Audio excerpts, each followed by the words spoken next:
He left me standing in the rain outside the training hall, sweat still dripping down my forehead, uniform soaked, heart broken. Everyone said I was too quiet about it, that silence was weakness. But they were wrong. My silence became the loudest thing he'd ever hear, and it ended everything he thought he controlled. The first time I met Ryan Hale, it was during the selection week for the national training program. We were two of hundreds fighting for the same dream, a professional athletic career that could turn our lives around. I remember the way he looked at me after our first match, not with pity, not with admiration, but curiosity. "You don't talk much," he said, tossing me a towel. I just shrugged. Words never won matches, discipline did. Maybe that's why he kept coming back, training beside me long after others had quit. We weren't friends at first, just two people who understood each other's hunger. But late nights turned into shared laughter, bruises turned into jokes, and one day, without realizing it, I started waiting for him before every session. He was everything I wasn't: loud, confident, effortlessly charming. The kind of guy people noticed before he even opened his mouth. Me, I was just the quiet one in the corner, always working, always watching. Together, though, we were unbeatable. Our movements synced, our timing perfect. The coaches called us the mirror duo. For months, we built something real, something that felt unbreakable. Until she arrived. Melissa Hart. Everyone called her Sweetheart, the name suited her too well. She walked into the gym one morning like she owned the air around her. She had that delicate voice, that fake innocence that made people drop their guard. And Ryan, he dropped his faster than anyone else. At first, it was just small things. He'd laugh a little too loud when she joked, linger a little too long near her mat. I pretended not to see. I told myself it was nothing. But, nothing, slowly began to eat away at everything. Our late-night training sessions stopped. His texts grew shorter. He'd come to practice half-hearted, distracted, smelling faintly of her perfume. During drills, his focus faltered. We started missing steps. I'd catch him looking at her across the room while we were mid-routine.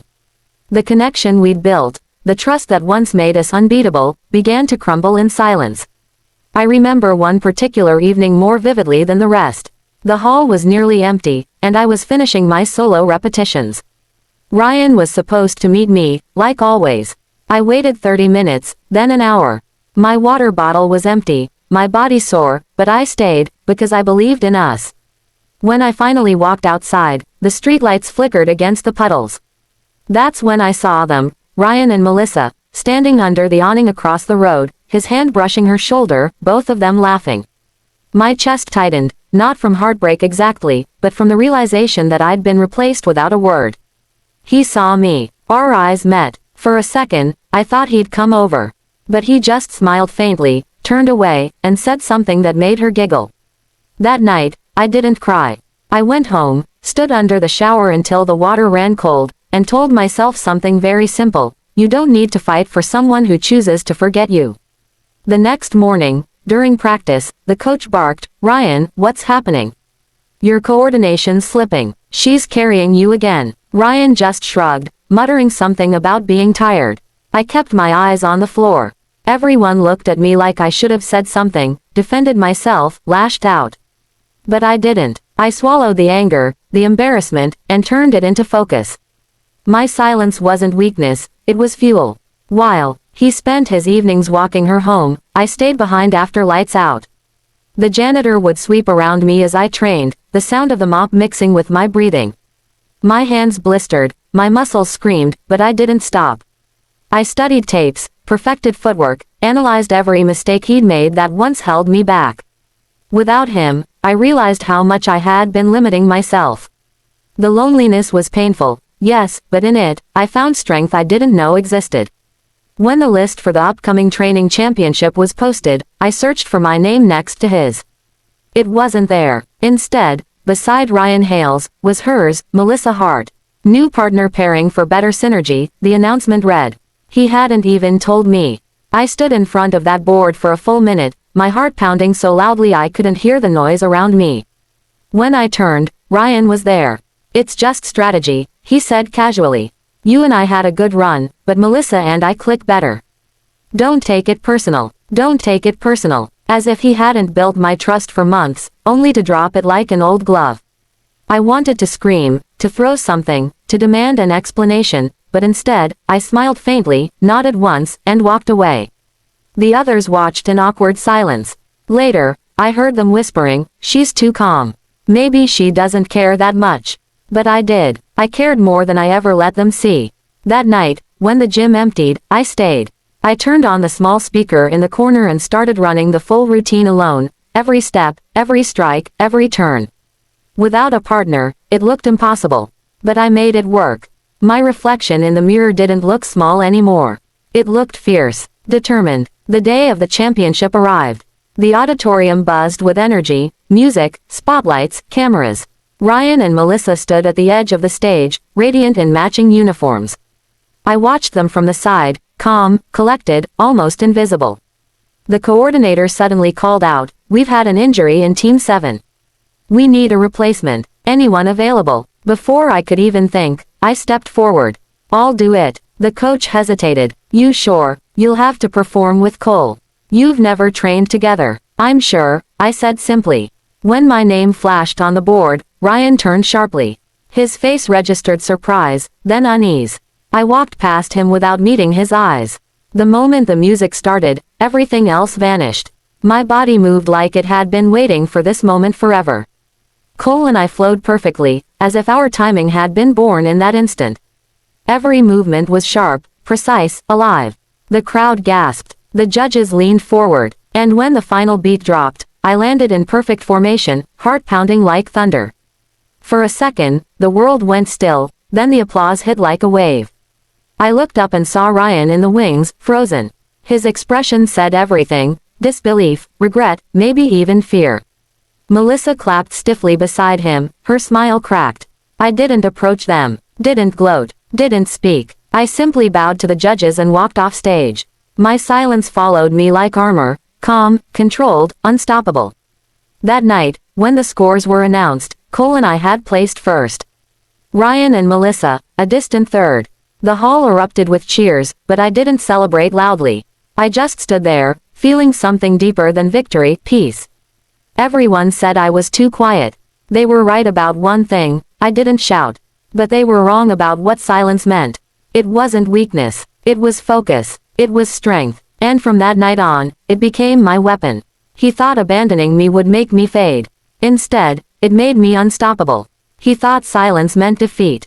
But soon, he'd learn that silence could destroy louder than any scream. He thought leaving me behind was freedom, but soon, he'd learn that the silence he ignored would echo louder than his applause. After the championship, everything changed. Reporters swarmed around me after the performance, calling me the quiet storm, the girl who fought without words. The video of my solo comeback went viral within days. It wasn't just the technique they admired, it was the calm defiance in my face, the story behind the silence. Sponsors started calling. Invitations flooded in. For the first time, I didn't need to chase validation. It was coming to me. Ryan tried to act like he wasn't bothered, but I saw it. The stiffness in his smile when he congratulated me, the tension in his voice when someone mentioned my name. "Guess you finally found your groove," he said lightly, but there was a tremor underneath, like he wasn't sure if he was joking or apologizing. I didn't respond. My silence wrapped around us, thick and heavy, forcing him to look away first. In the weeks that followed, I kept training, harder than ever. My new coach, Ms. Vega, believed in discipline above everything. She didn't care about gossip, didn't care about what happened with Ryan. She saw what I could do and refused to let me stop. "You've got something rare," she said once. "You fight like you're trying to make the air listen." I didn't correct her. That's exactly what I was doing, teaching the world to hear my silence. Meanwhile, Ryan's downfall began slowly, almost quietly, like a slow collapse of confidence. The chemistry he had with Melissa vanished the moment the spotlight faded. Their timing was off, their connection shallow. Rumors began circulating about his arrogance, his distractions, his inability to stay focused. Melissa, who once clung to him like his shadow, started flirting with a new coach, laughing a little too loudly when Ryan walked by. The whispers grew louder. "She's moving on. He's losing it." One afternoon, After practice, I found him alone in the locker room, sitting on the bench with his head in his hands. He looked smaller somehow, like the energy that used to fill every space he entered had drained out. He noticed me in the mirror and straightened up immediately. "You probably think I deserve this," he muttered. I just looked at him. No anger, no pity. He sighed. "I messed up, okay. I thought she'd make me better. But she just made me forget who I was." I still said nothing. I grabbed my bag, slung it over my shoulder, and walked past him. My silence wasn't meant to punish him, it was a boundary. He had already heard every word he needed to in the absence of mine. A month later came the big announcement, the international showcase. The event every trainee dreamed of. The top performers would represent our country abroad. When the list was posted, I saw my name in bold at the very top. Under it, smaller, fading letters, Ryan Hale, substitute performer.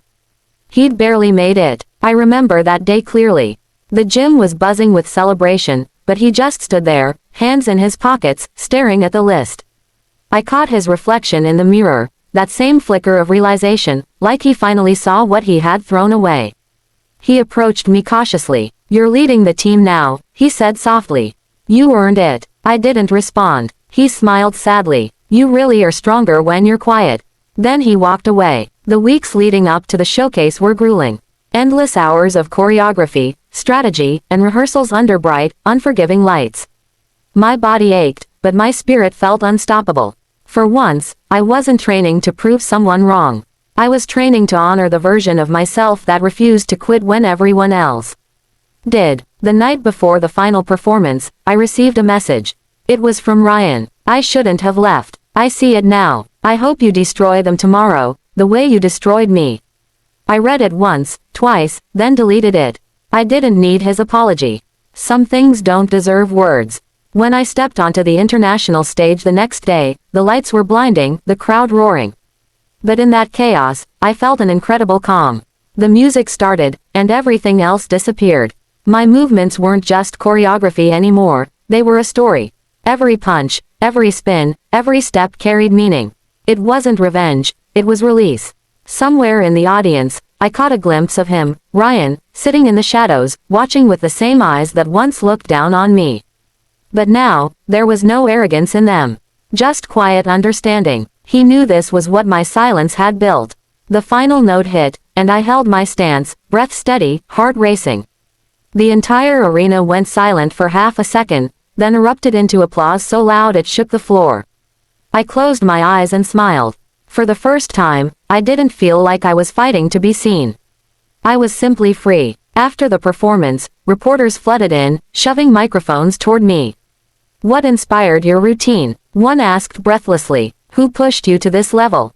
another demanded. I thought of Ryan, of the betrayal, the humiliation, the long nights of training alone. I thought of every moment I wanted to scream but chose not to. I looked into the camera and said, "Silence. Sometimes the best answer is none at all." That single line spread everywhere, clips, headlines, interviews. People quoted it, shared it, turned it into a mantra. Messages poured in from strangers saying my story gave them strength, people who'd been abandoned, underestimated, or mocked for being quiet. I realized then that what had once felt like isolation had become connection. My silence had given others a voice. Ryan found me after the event. He looked nervous, humbled.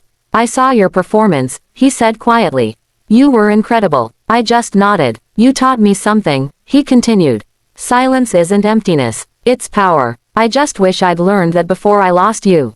For the first time, I spoke to him, only one sentence. "You didn't lose me," I said. "You let me go." Then I turned and walked away, my footsteps echoing in the quiet corridor. Months passed. My career flourished. I traveled, performed, and eventually began mentoring younger athletes. Every time I saw one of them hesitate to speak up, I reminded them, your strength doesn't always need to be loud. Let your actions speak. One day, during an interview, a journalist asked me if I had any regrets about how things ended with Ryan. I smiled. "No," I said simply. "If he hadn't abandoned me, I wouldn't have found myself." Later, when I was alone, I replayed everything in my mind, the rain, the silence, the pain, and finally the peace. He had abandoned me during training for, sweetheart. I had said nothing, and that nothing had built everything I was now. He thought silence was weakness. He thought walking away would end my story. But he didn't know that silence, in the right hands, can be the loudest kind of victory. He lost me in the noise of his choices. I found myself in the quiet that followed. And in that quiet, I learned that sometimes, the most powerful revenge isn't revenge at all. It's rising so high that your silence becomes a roar no one can ever escape.